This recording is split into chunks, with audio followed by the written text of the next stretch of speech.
ಎಷ್ಟು ಆಟ ಆಡ್ತೀಯೋ ಆಟ ಆಡು, ಎಲ್ಲದಕ್ಕೂ ಒಂದು ಕೊನೆ ಇದೆ.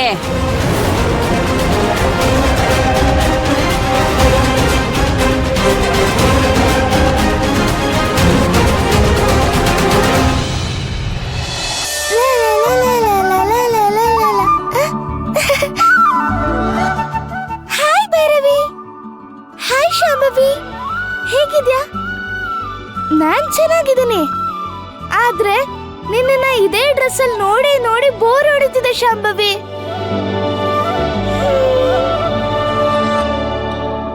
ನೀನು ಬೇರೆ ಡ್ರೆಸ್ ಹಾಕೊಳಕ್ ಆಗಲ್ವಾ? ಅಷ್ಟೇ ತಾನೆ, 5 ನಿಮಿಷ ಟೈಮ್ ಕೊಡು, ಪಟ್ಟಂತ ಹೋಗಿ ಪಟ್ಟಂತ ಹಾಕೊಂಡ್ ಬರ್ತೀನಿ. ಎಲ್ಲಿ ಹೋದ್ಲು? ಡ್ರೆಸ್ ಹಾಕೊಂಡ್ ಬರ್ತೀನಿ ಅಂತ ಮಾಯಾಗ ಹೋಗ್ಬಿಟ್ಲಲ್ಲ.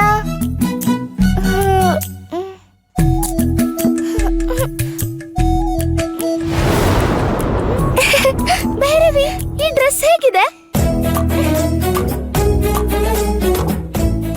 ಈ ಡ್ರೆಸ್ಸು ಕಲರ್ ಚೆನ್ನಾಗಿಲ್ಲ. ಹೌದಾ? 2 ಮಿನಿಟ್ಸ್ ಬಂದೆ.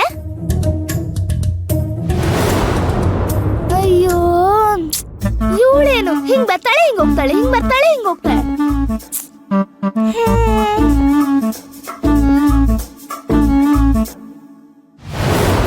ಭೈರವಿ, ಇದು ಹೇಗಿದೆ?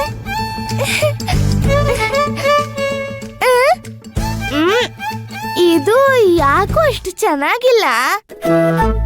ಈ ಡ್ರೆಸ್ಸು ಇಷ್ಟ ಆಗಿಲ್ವಾ ನಿನಗೆ?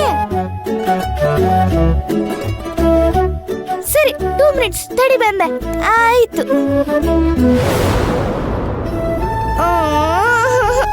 ಕರ್ಮ, ಬರ್ತಾಳೆ ಹೋಗ್ತಾಳೆ ಬರ್ತಾಳೆ ಹೋಗ್ತಾಳೆ.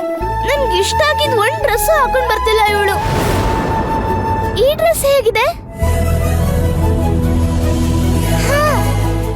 ಡ್ರೆಸ್ಸು ಕಲರ್ ಎರಡು ಚೆನ್ನಾಗಿದೆ. Super, nice dress. ಅದ್ ಸರಿ, ಈ ಡ್ರೆಸ್ಗಳೆಲ್ಲ ನೀನ್ ಎಲ್ಲಿಂದ ತಗೋತ್ಯಾ? ಆನ್ಲೈನ್ ಶಾಪಿಂಗ್ ಮಾಡ್ತೀಯಾ?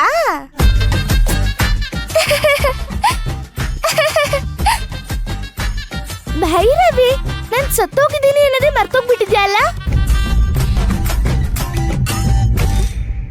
ನೀನ್ ಜೀವಂತ ಇಲ್ಲ ಅಂತ ನೆನ್ಸ್ಕೊಂಡ್ರೇನೆ ನಂಗೆ ಅಳು ಬರುತ್ತೆ, ಬೇಜಾರಾಗುತ್ತೆ. ಅದಕ್ಕೆ ನಾನು ನೀನಿಲ್ಲ ಅಂತಾನೆ ಅಂದ್ಕೊಳಲ್ಲ, ಅದೇ ಸತ್ಯ ಅಲ್ವಾ? ಆಮೇಲೆ ನನ್ ಬಟ್ಟೆ ಬಗ್ಗೆ ಕೇಳ್ದೆ. ನಾನ್ ನಿನ್ಗೆ ಯಾವ ಬಟ್ಟೆಲ್ ಕಾಣಿಸ್ಕೋಬೇಕು ಅಂತ ಅನ್ಕೋತೀನೋ ಅದೇ ಬಟ್ಟೆಲೆ ಕಾಣಿಸ್ಕೋಬಹುದು. ಹಾಗಾದ್ರೆ ನಾನು ಸತ್ತೋಗಿ ನಿನ್ ಜೊತೆ ಬರ್ತೀನಿ. ಅರ್ಧ ಗಂಟೆಗೆ ಒಂದ್ಸಲ ಡ್ರೆಸ್ ಚೇಂಜ್ ಮಾಡ್ಬೋದು. ಹಾಗೆ ಹೇಳ್ಬಾರ್ದು ಭೈರವಿ. ನೀನ್ 100 ವರ್ಷ ಬದುಕ್ಬೇಕು. ಹಾಗಾದ್ರೆ ನೀನು ಮತ್ತೆ ಅಮ್ಮನ ಹೊಟ್ಟೆಲಿ ಹುಟ್ಬಾ.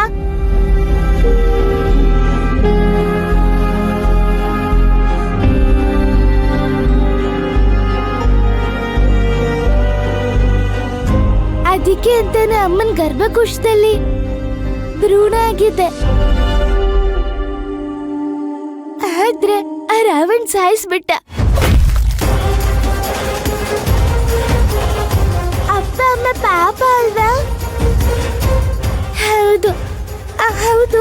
ಅಪ್ಪ ಅಮ್ಮ ಹೇಗಿದ್ದಾರೆ? ಎಲ್ಲ ಆಸ್ತಿನೂ ಕಳ್ಕೊಂಡು ಬೀದಿಗೆ ಬಿದ್ದಿದ್ವಿ, ಎಲ್ಲೂ ಕೆಲ್ಸ ಸಿಕ್ಕಿರ್ಲಿಲ್ಲ. ಈಗ ಅಪ್ಪ ಅಮ್ಮ ಇಬ್ರಿಗೂ ಕೆಲ್ಸ ಸಿಕ್ಕಿದೆ. ಸ್ವೀಟ್ ತಂದಿದ್ರು ಗೊತ್ತಾ?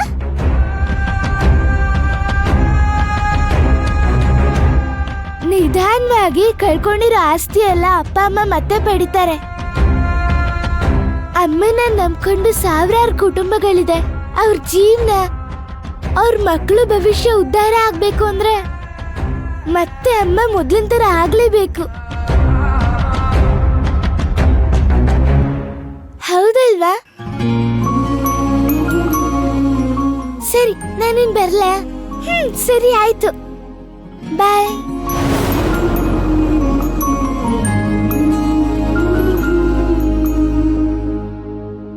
ಶಾಂಭವಿ ಒಂದೊಂದು ನಿಮಿಷಕ್ಕೂ ಡ್ರೆಸ್ ಚೇಂಜ್ ಮಾಡ್ತಾಳಲ್ಲ. ಸೂಪರ್ ಆಗಿದೆ ಡ್ರೆಸ್ ಎಲ್ಲ.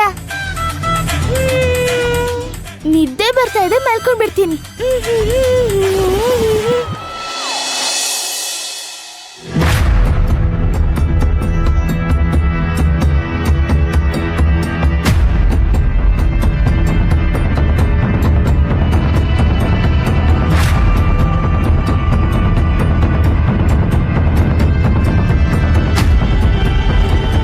ಹಾರಿಕಾ, ಹಾರಿಕಾ, ಹಾ? ಏನ್ ಯೋಚನೆ ಮಾಡ್ತಾ ಇದೀಯಾ? ಅಭಿರಾಮಿ ಅವರು ಮನೇಲಿದ್ದಾರಾ? ಆಚೆ ಹೋಗಿದ್ದಾಳೆ. ಏನ್ ವಿಷಯ? ಅದು ನಿನ್ನೆ ರಾತ್ರಿ ಏನಾಯ್ತು ಗೊತ್ತಾ? ಏನಾಯ್ತು? ನಮಸ್ಕಾರ ಆದಿಬಾಯ್. ರಾಕಿ ಕೂತ್ಕೋ. ಓ ರಾಕಿ, ಈಗ ಬಂದ್ಯಾ? ಹೌದಮ್ಮ. ಊಟ ಆಯ್ತಾ? ಆಯ್ತಮ್ಮ. ನೀನ್ ನಮ್ಮನೆಗ್ ಬಂದ್ರೆ ಶಿವಗಾಮಿ ವಿಷಯ ಏನಾದ್ರೂ ಒಂದಿರತ್ತೆ. ಈಗೇನಾಯ್ತು ಶಿವಗಾಮಿಗೆ? ಕೇಳಿದ್ರೆ ಎಲ್ರೂ ಖುಷಿ ಪಡ್ತೀರಾ? ಶಿವಗಾಮಿ ರಾವಣ್ ತಾಯಿ ಮನೆಯಲ್ಲಿ ಮನೆ ಕೆಲಸ ಮಾಡ್ತಿದ್ದಾಳೆ. ಹಾ?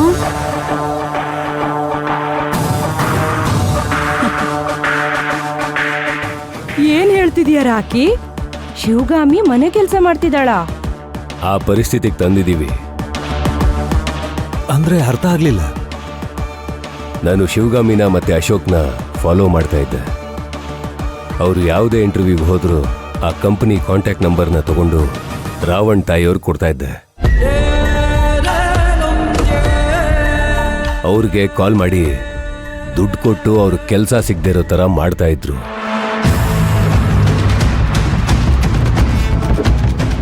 ಆದರೂ ಕೂಡ ಅವರೊಂದು ಕಂಪ್ನಿಗೆ ಕೆಲ್ಸಕ್ಕೆ ಜಾಯ್ನ್ ಆದ್ರು. ಆ ಕಂಪ್ನಿನ ಬೆಳ್ಸಕ್ ಹೋದ್ರು. ರಾವಣ್ ತಾಯಿ ಆ ಕಂಪನಿನ ದುಡ್ಡು ಕೊಟ್ಟು ತಗೊಂಡ್ಬಿಟ್ರು.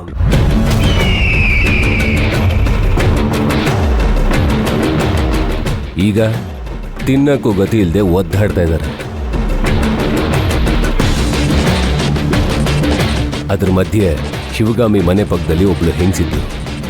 ಅವಳನ್ನ ಯೂಸ್ ಮಾಡಿಕೊಂಡು ಶಿವಗಾಮಿನ ರಾವಣ್ ತಾಯಿ ಮನೆಯಲ್ಲಿ ಕೆಲ್ಸಕ್ಕೆ ಸೇರ್ಕೊಳ್ಳೋ ಹಾಗೆ ಮಾಡಿದ್ವಿ.